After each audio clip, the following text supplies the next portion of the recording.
but I really don't like to. I'm going to have a tough time with this lesson this morning. Tough time because there's so many ways to approach this subject. And I'm kind of confused. I've been thinking about this to some great extent.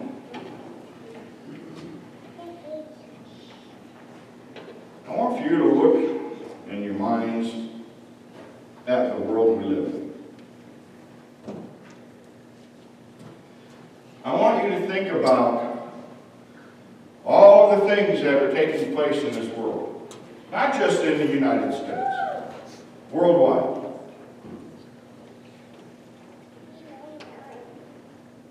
And try to find a level of happiness, a level of contentment throughout the world, worldwide. Can't find it. Is it there to be had? You bet there it is. It really is. This world could have peace.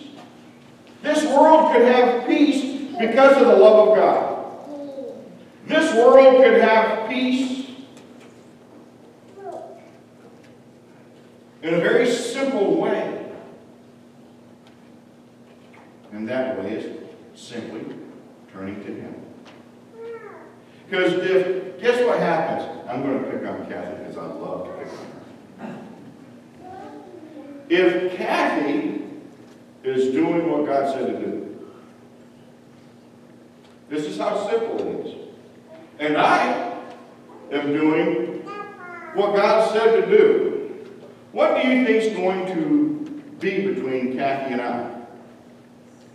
Happiness, contentment, and peace. Now, with everybody that we bring into this circle has the same mind thought, the same goal, the same purpose, the same focus.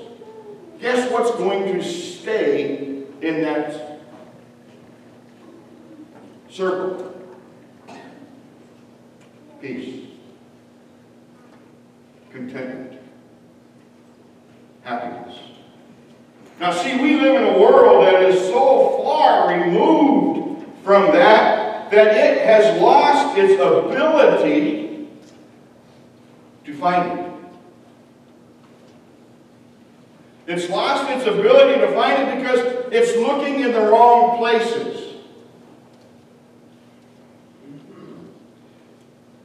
I'm going to do something here for a minute. I want you to look over at Judges chapter 6. Judges chapter 6. If I can find it. It's in the Old Testament somewhere.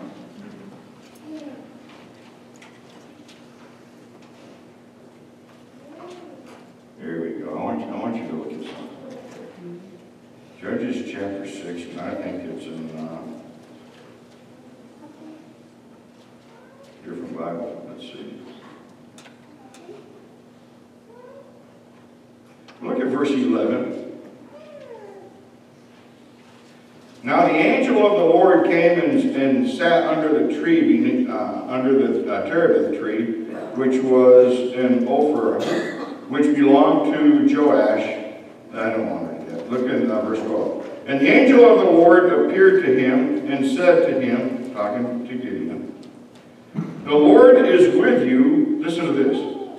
You mighty man of valor. Who's with him? The Lord. Gideon said to him, oh my Lord, if the Lord is with us, why then has all this happened to us? And where are all his miracles which our fathers told us about, saying, did not the Lord bring us up from Egypt? But now the Lord has forsaken us and delivered us into the hands of the Midianites. And now I want you to go and read the rest of that. But here is a classic example of a people who God has always loved, and He brings them out of this horrific bondage and gives them this beautiful lead.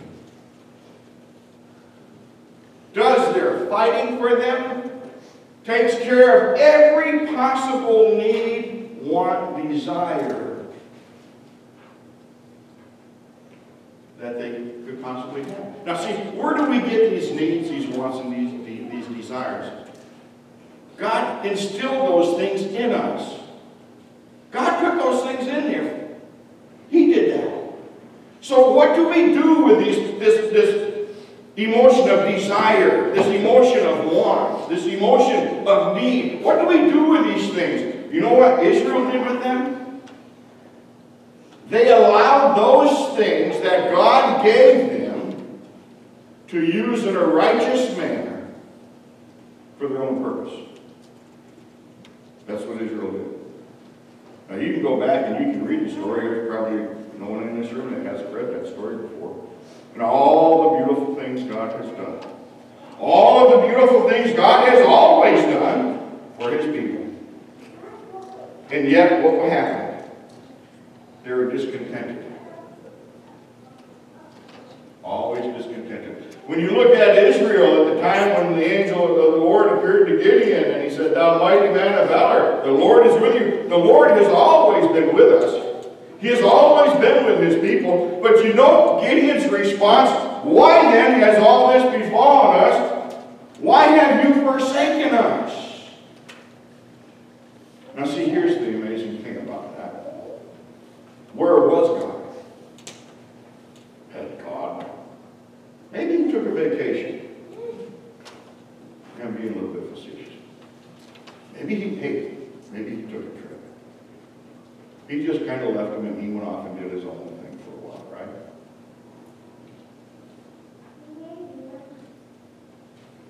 Well, if that's the case, then you're reading from a different Bible than what I'm reading from. But that's who gets blamed, is God. God forsakes us, right? Who forsook who? I mean, let's really get down to the brass tacks of this thing. Who forsook who?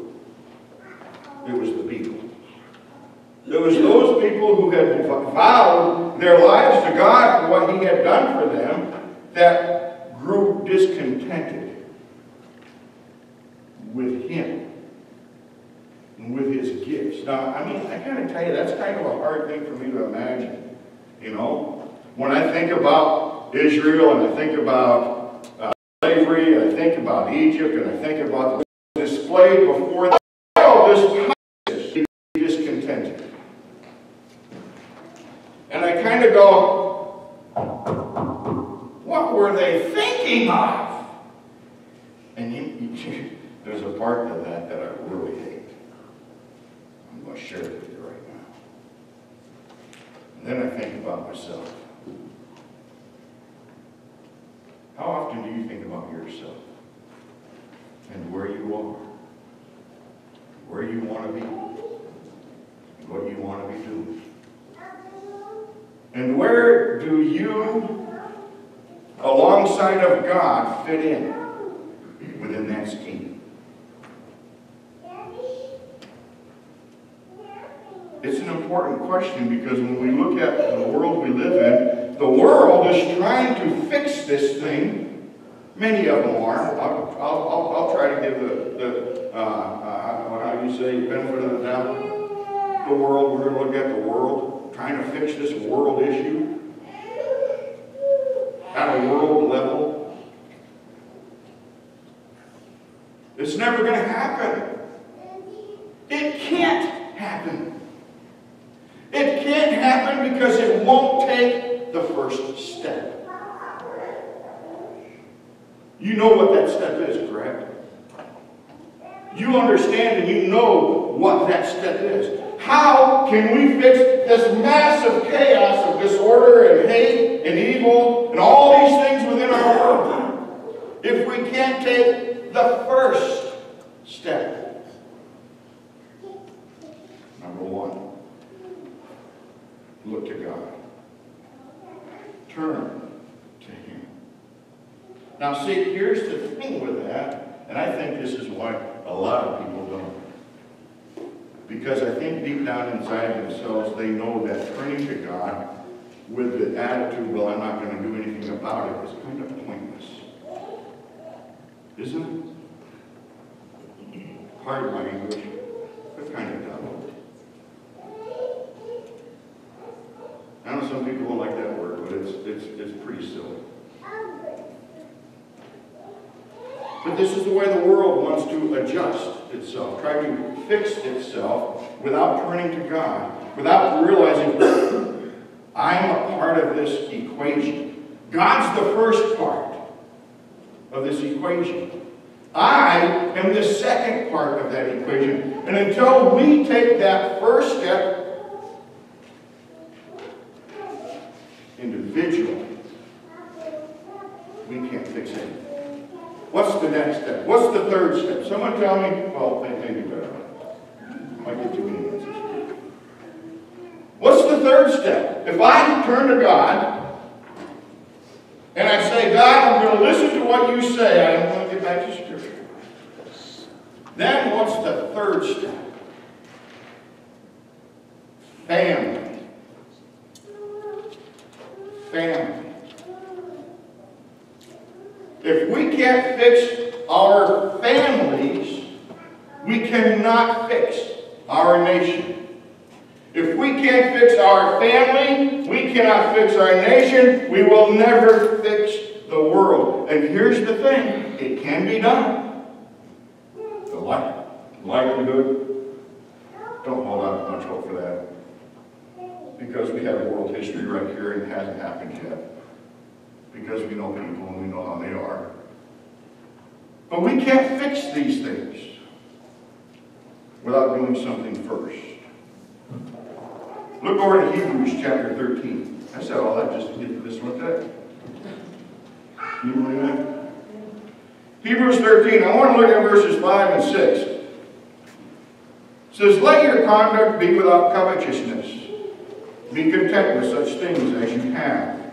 Now listen, listen. For he himself has said, I will never leave thee nor forsake you. So we may boldly say, the Lord is my helper. I will not fear. What can man do to me? What can man do to you, Gene? What can man do to you? Kill you? Yeah. If I'm with God and I'm in Christ, hey, let's go, right? I got a better home to go to. But that's the worst he can do. He can't steal your soul. He can't have any control or power or decision making in regards to your soul where you spend eternity. He just doesn't have that ability to do that. So with that in mind, what is there to fear? It's all about who and what we place our trust in. We need to place our trust in God first. Then we need to develop a life through righteousness that allows us to trust our ability to live a righteous life in Jesus Christ. And then we need to trust that same thing on a family level. And then let it spread out from there.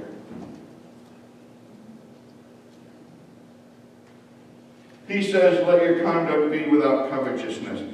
Be content with such things as you have. And I've heard a lot of sermons about that. And it seems like, now you know not to trust my memory. But it seemed like almost everyone, if not everyone, had to deal with materialism. And yes, that fits, doesn't it? And they miss the whole boat. Because it's not near as much about materialism as it is being content with God. As it is being content with yourself and your walk in Jesus Christ. And your family. Your loved ones. Your friends. These are the things that are important. Or certainly should be. But this world that we live in, it's so confusing. And the world says, oh, this is a complex, difficult thing. It's the same principle with the plan of salvation. I had to. The plan of salvation. Is it complex? A lot involved in it. But nothing involved in the plan of God. No thing. Complex life. Be content with such things as you have. Listen again. I said this before. I say the thing. Haven't been given that promise. Back to that part there in a moment. Just think about that for a minute. What in this world could possibly be more important than having a right relationship with such a God? And all of the things that make up my life, make up my family, and that pursuit, what could be more important? Do you get the promise stated here? That he says he will never leave us, nor forsake us. Do you see the implication in that text? What took place on the cross of Jesus Christ? Do you remember the day of crucifixion that we read about?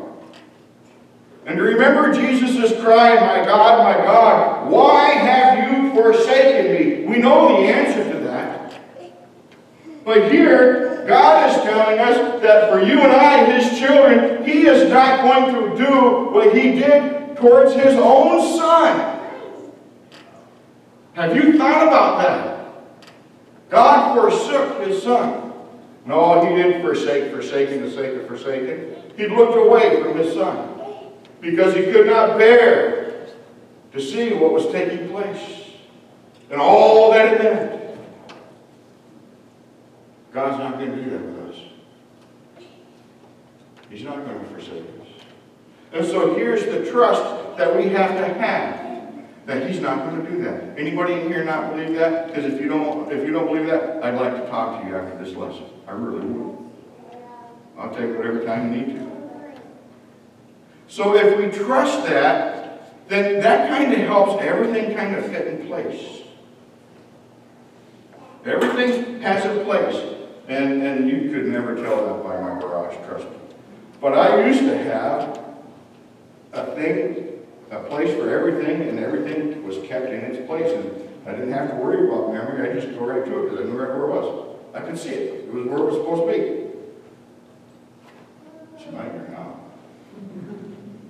But anyway, that's the way our life should be.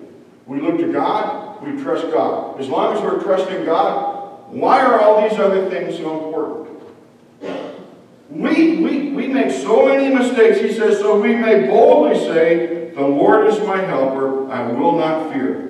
What can man do to me? If I can believe that, and I can trust that, then I can be content. If I don't get that, I can never be content. I can never truly be happy.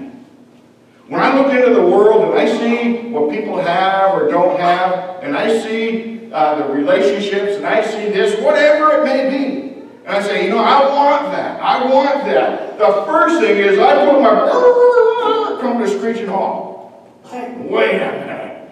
I better check this out first. Anybody ever jump over a cliff without looking to find out how deep it was? How high you were? I never have. I don't think I want to. But yet we as a world, that's what we do that all day long, every day. You just jump right into something. How about we start looking to God first and say, God, how is this going to affect my relationship with you first? God, how is this going to affect my relationship with you in conjunction with my family, with my wife, my husband, my brother, my sister, my whoever the case may be? How is this going to affect my relationship with them? Because if I can't have a proper relationship with God, guess what I'm not going to have with my wife or my husband? The proper relationship. It's that simple. It's childishly simple. But yet we blow it all the time. I do. I said it. I make that mistake all the time. If you don't believe me, look at my eye. Mary gave me a black eye.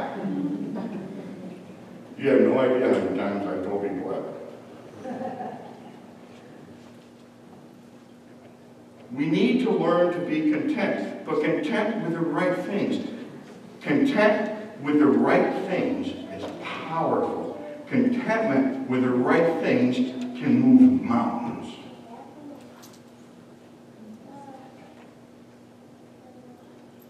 I want you to look over to 1 Timothy. Now actually, before we turn there, look in Luke chapter 12, verse 15. Take heed, because beware of covetousness, for one's life does not consist in the abundance of the things that he possesses. He's talking about possessions there now, right? A lot of times we tend to think, don't we, as a people, I know this to be true. We tend to think a lot of times that we as people are possessible. Can you say that? I possess my wife. She's mine. I own her. She better do what I say to do. She's mine. Don't we kind of have that attitude of people? She's not mine. Who does she belong to? Thank you. I'll give you a hug. Jean's sitting over there going like this. Yeah, she belongs to God. You know something amazing about that? Guess who I belong to? Now, wait a minute. If I belong to God, I'm looking at Him. This is simple. And marriage, she belongs to God. We're married. 3. 1 and 1 and 1. Last time I knew it was 3. Why the discontent?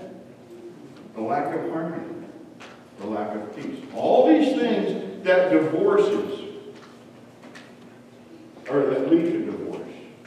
The same things that lead to divorce are the same things, folks, that lead to war. Same things. Well, I want this, or I want that, or you better do this, or you better do that, or I'm going to do this, or you're going to. And it's all childishness, right? Why? Because I want you to do something, and you better well believe you're going to do it, or I'm going to bomb you. I'm going to nuke you right off the map, or I'm going to, we don't have enough nuclear weapons in our arsenals throughout the world today, do we? You just don't have enough. You don't believe that. Look at the world. They're all too hot and trying to produce more. This war's all about more. Now we're talking about denuclearization. They want to talk about denuclearization without even turning to God, and guess what's not going to happen? Can't have peace without God. He says in Colossians chapter 3, beginning in verse 5, therefore, put to death the members which are on the earth, fornication, uncleanness, passion, evil desires, and covetousness, which is idolatry. There you go. It's been said. What is covetousness? It's idolatry. Idolatry is just simple. It's anything you put before God. Whether it's a passion, an evil desire, whatever it is, it doesn't matter. Anything you place before God is idolatry. That's what's more important to you than God. That's what's more important to you than your relationship with God. And here we go. I hope there's no bricks in here. But that's what's more important to you than your spouse. Than your brother or your sister sitting next to you. Or your aunt or your uncle. And right on down the line, these things that we think are so important really aren't. So why do we fight about them then? Why do we have to argue about things? Why can't we just simply get along? Because we have failed to learn as a society that the things that God gave us, that allows us to have desire, He wants us to be a passionate people. We can't be a passionate people, folks, if God doesn't put within us the ability to be passionate. The ability to want this or to want that. He wants us to want Him. How can we do that if He doesn't create within us the ability to do that? So we have these things that are in us, gifts from God, so that we can accomplish righteousness one-on-one and from the family and outward. These are the things that we pursue. These are the things that He wants for us to want, to seek, to pursue, to work hard for. He gave us the ability to set goals, the desire to set goals. He gave us the ability to want to achieve. He gave us those things. But the world uses these things for all the wrong reasons. And the result is the same result you see Gideon having to deal with back in Judges. A people, a nation that had been led by the very hand and power of God from the worst possible living conditions to the conditions of what the likes that you and I can't even imagine. To see the overwhelming power, the majesty of God's grace on a daily basis, to see that and to still not be content. Now here's the thing, folks. That's real. That's true. That happened. What do you think we need to be thinking about at this point? Were you there? Did you see it? I didn't see it. I can read about it, and I do take it away, but I didn't see it. Now, folks, you listen and you listen carefully. They saw it. They felt it. They lived it. They experienced it. And it still bred contentment amongst them. That means you and I got to be very careful in our relationship with God. You and I need to be very careful with our relationships with our husbands, our wives, our brothers, our sisters, because that is what's important. That really is the only thing that is important. And here's the beautiful thing. There's contentment. And I really do hate to fight, regardless of the black eye. I hate to fight. I just didn't walk away. I don't like to fight. God tells me not to fight. Unless it's for the right thing. To fight, to have a relationship with Him. To fight. Sometimes that is about ourselves, isn't it? We have to deny ourselves. We have to think about other people. We can't always be thinking about ourselves. He says in Ephesians chapter 5 and verse 3, but fornication and all uncleanness and covetousness, let it not be even named among you as is fitting for saints. Folks, this just isn't right. This isn't fitting for the church of God. Why? Because we're in Jesus Christ. These are things that are outside of Jesus Christ. The things that are in Jesus Christ is love, joy, peace, long-suffering, contentment, righteousness. And I would go on and on and on. What a list. What a magnificent list to describe our life in Christ. Closer and closer to God. Look over, if you will, now to 1 Timothy chapter 6, and I'm going to begin in verse 6. Now godliness with contentment is great gain. For we brought nothing into this world, and it is certain we can carry nothing out. And having food and clothing, with these we shall be content.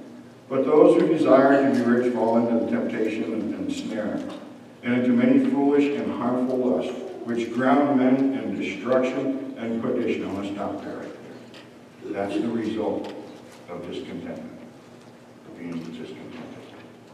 Destruction. There's nothing good about it. Here's the puzzle. We know that because God has given us that instruction, right? We see the end result, right, of discontentment. And yet we still live a life of it. It's a battle, isn't it? We all deal with it from time to time, don't we? God knows I sure do. My Father in heaven, He knows I struggle with it. He knows my sorrows. He knows my woes. He knows my weaknesses and He knows my strengths. And here's the beautiful thing about God. He's always giving me what I need and encouraging me towards my strengths, but He's always giving me a helping hand to lift me up with my weaknesses. And He's done that on so many levels I don't have the time to go into right now. Pretty amazing God that we serve Jesus Christ, isn't He? He says in verse 7, "For we brought nothing into this world, it is certain we can carry nothing out, and having food and clothing, with these things be content. But those who desire to be rich in temptation, a snare, and into many foolish and harmful lusts, which drown men in destruction and perdition. For the love of money is the root of all kinds of evil." It didn't say, he says, for the love of it. He didn't say money was the root of evil. The love of it, the sole pursuit of it. All kinds of evil, for which some have strayed from the faith in their greediness, and pierced themselves through with many sorrows. But you, O man of God, we've been identified. Who's He talking to? God's children, His children, those who are in His Son. But you, O man of God, flee these things and pursue righteousness, godliness, faith, love, patience, gentleness. Fight the good fight of faith. Lay hold on eternal life, to which you were also called, and have confessed the good confession in the presence of many witnesses. Sometimes it boils down to a very simple thing. Sometimes it boils down to just remembering one simple, if I can just remember one simple thing. I am a child of God. That's all I got. That's all I got to remember. I am a child of God. When I remember I'm a child of God, I remember why I am a child of God. I am a child of God because God loved me so much, He sent His Son to die on the cross so that I could have a relationship with Him. I am a child of God. That's who I am. That's what I want to be. That is what I want to pursue. And praise God, He gave us everything we need to accomplish that task. On an individual level with Him, on a family level with Him, and on a worldwide level, all the way to world peace. Wouldn't that be something? Is it possible? It absolutely is 100% possible. Likely? Don't look for it. People want what people want. And they, for some reason, including myself, sometimes we lose sight. Well, I want this or I want that. Or I don't agree with you or I don't agree with this. Whatever the case may be. And these are things that take our focus away from the nucleus. God, I don't want to do that. If I can remember, it's that simple. I am God's child. And with that, I have all of the blessings, all of the gifts, all of the rewards, all of the promises. That goes with that. Now, folks, I got to tell you, I got a whole lot more prepared, but I don't have any more time. That's the frustration of preaching. There's always more material. It's good stuff. Do you think about that for the rest of this day as you go throughout your week? When you think about who you are, and friend, you're here, you're sitting in this auditorium, and you are not God's child, you will never. You need to resolve yourself to the simple fact you will never be content. It can't be happening. Contentment can only come from having a right relationship with God. Brother, sister, you're in Christ, and you're not content. You need to think about who you are. You need to think about what you are. And you need to think about your esteem within your family. And you need to think about your esteem, your purpose, your function, your focus in your life within the body of Jesus Christ. Your brothers and sisters in Jesus Christ. And don't you ever forget Don't you ever do that. God sent his son to die that you might live in his son. Won't you come?